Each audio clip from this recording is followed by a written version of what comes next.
During my inauguration address on the 28th of December at this very same stadium, I mentioned the more than 700 campaign rallies that I attended across the entire country.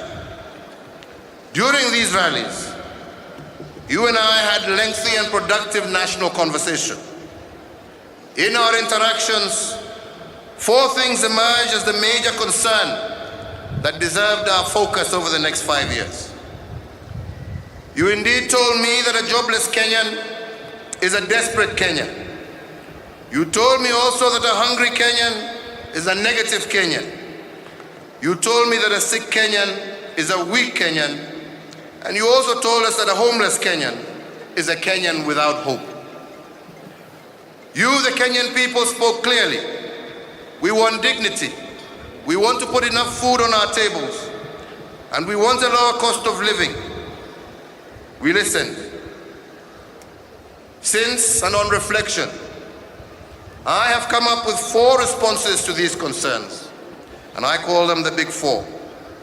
Food security, affordable housing, manufacturing, and affordable health care for all.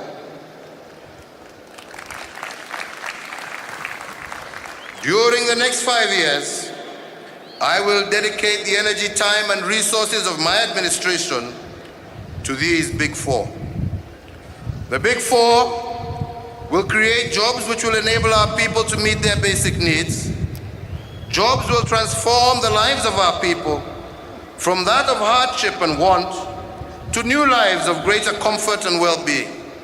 And that is the future that I have seen. In the first pillar of the big 4, we will focus on creating jobs by expanding our manufacturing sector. Manufacturing is about believing that we as Kenyans can be competitive and ambitious enough to make products that are as good as any other in the world. The selfishness and corruption of some amongst us have allowed counterfeiters and cartels to flourish at the expense of our local manufacturers. As a result, some companies have gravely suffered. It is time for us to say that enough is enough. We must face and defeat these enemies. To conquer these enemies and boost manufacturing requires we keep a common vision and remain focused. And equally critical, that our workers must remain in harmony with our employers.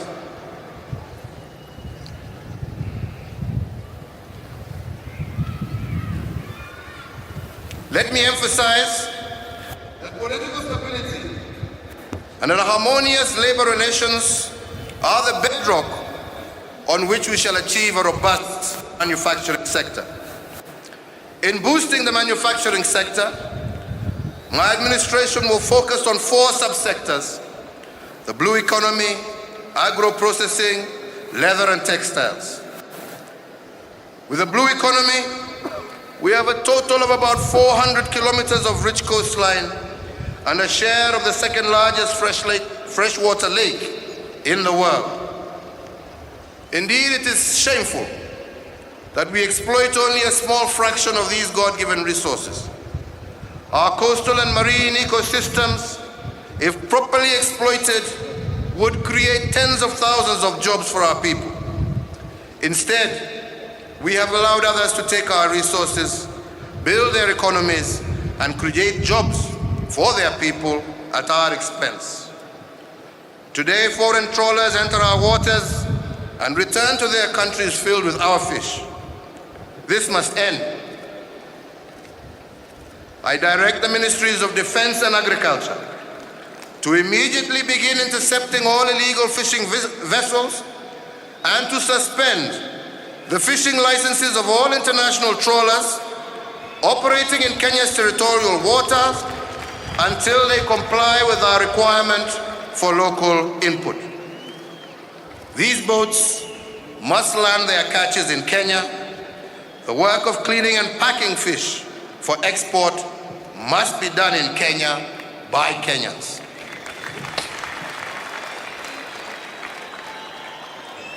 We also want to significantly expand fishing. Instead of the current 2,500 metric tons of fish we process annually, our intention is to process 18,000 metric tons and grow the blue economy sevenfold. This means that young people from Igingo to Bita, from Kiunga to Vanga, from Faza to Chale, will find jobs and reliable incomes as fishermen and fishmongers, as well as processors, wholesalers, and retailers. We will also expand our shipping industry in order to maximize on our maritime opportunities. Turning to leather, every year, Kenyans buy more than 30 million pairs of shoes. As the holder of the third largest cattle herd on Africa, Kenya has enough leather to make all these shoes. Yet we only make a tiny fraction. We must change this and make leather products locally. This way, we can also transform the livelihoods of hundreds of thousands of families. We will ensure that all hides and skins are fully processed locally to support our leather industry. And in this spirit, today we direct that all boots, leather products, and textiles for our disciplined forces be procured from local manufacturers with effect from the financial year 2018-19. However, I add a word of caution. Our disciplined forces are among the best in the world. They deserve first-class goods and services, and I expect our local manufacturers to meet that high standard. On textiles, the American market, through the Africa Growth and Opportunity Act, is open, but we have not yet taken full advantage. We must now strive to make the most of this market. Today, we only realize a fraction of the potential value of the clothes we export to the US. If cotton from the fabric were grown and woven locally, we would raise revenues from the current 30 billion to 200 billion shillings. Under the Big Four plan, we will support farmers to plant cotton, which we will guarantee to buy.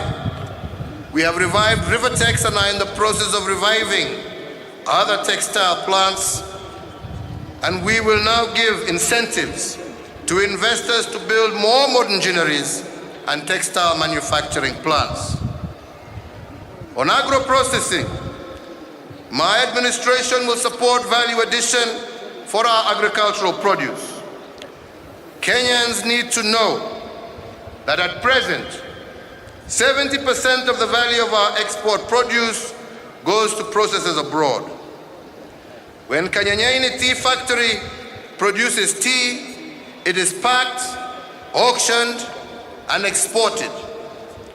The dealer who brands it for the supermarket abroad makes more than 10 times what the farmer in Kanyanyaini makes.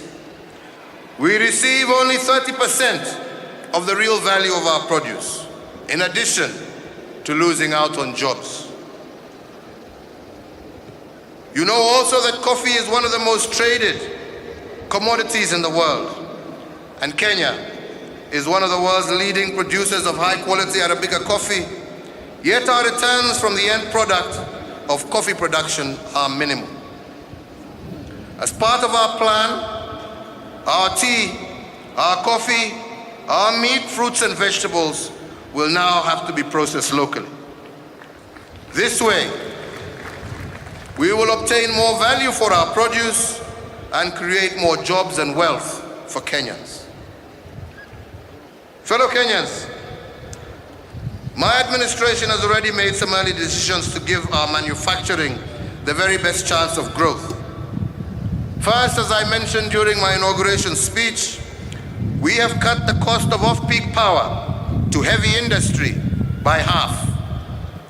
Second, we will review our work permit regime and encourage expatriates whose skills support the Big Four.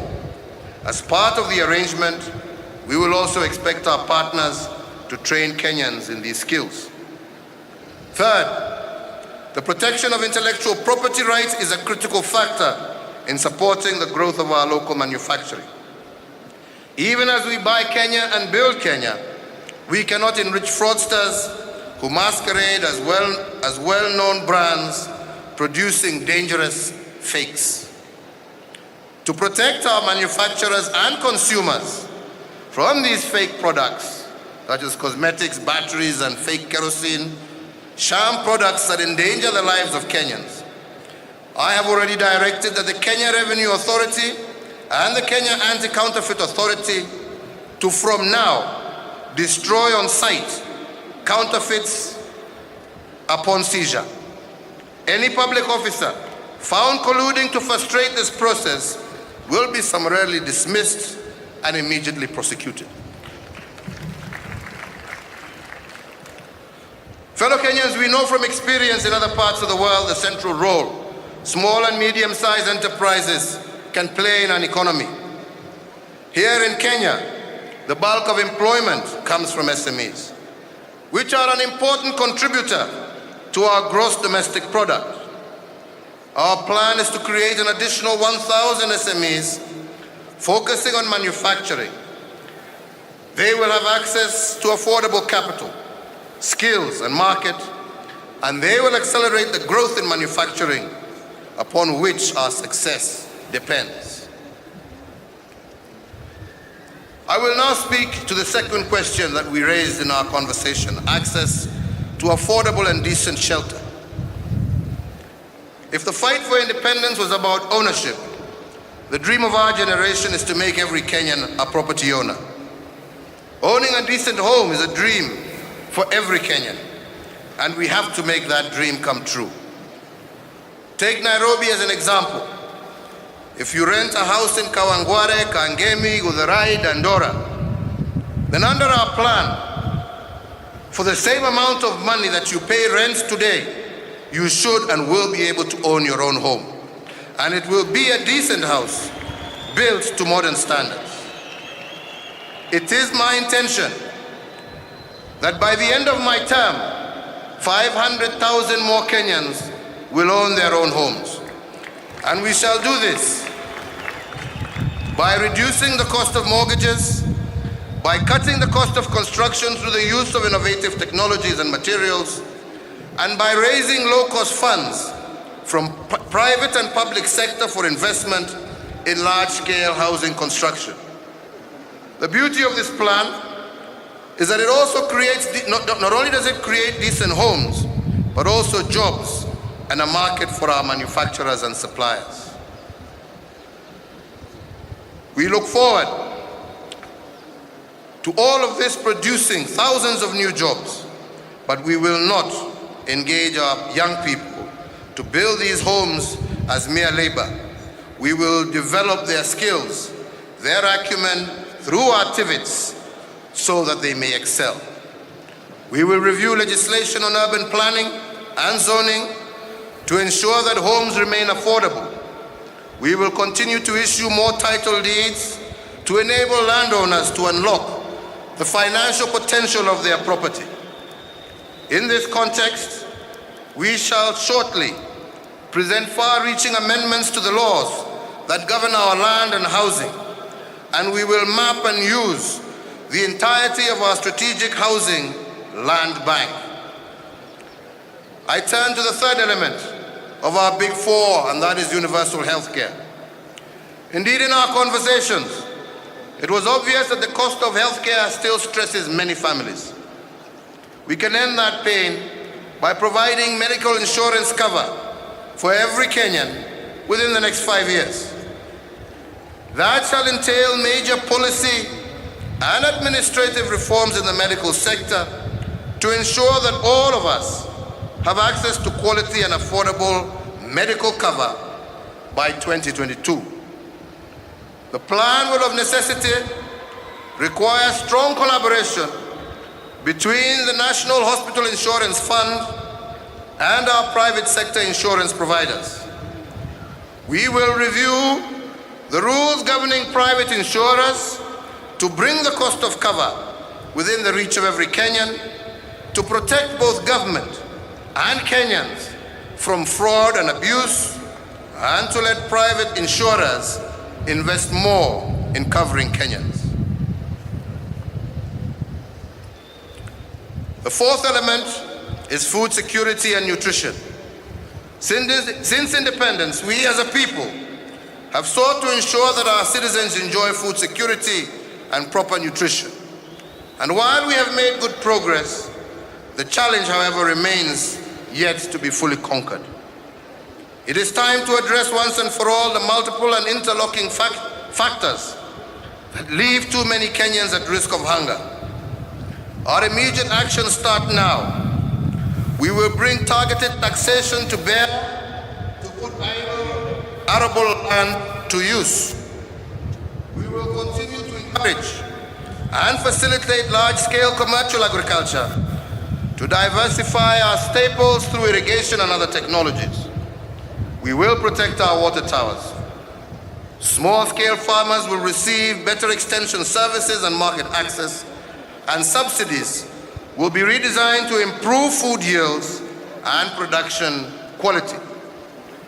With the private sector, we will deal with the challenges of distribution, waste, storage, and value addition that have so long hampered our production.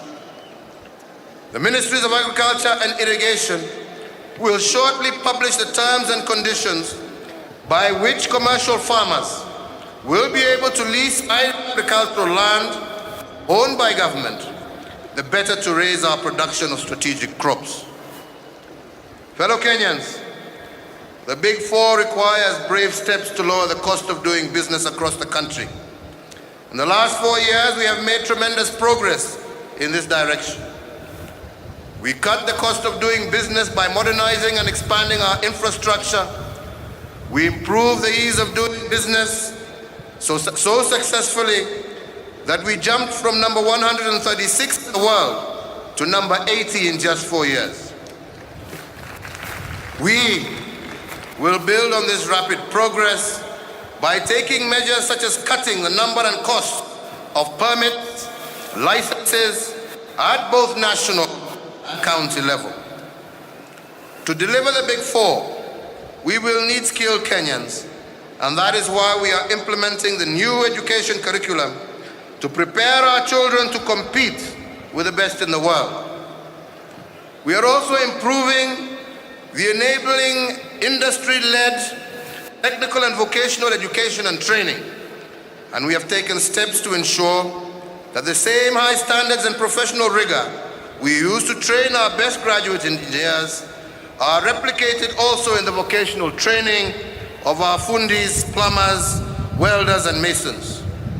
We will also develop more skilled and competitive workers through my administration's planned, paid-for internship program that will lead to the absorption of more than 100,000 young Kenyans into the job market every year.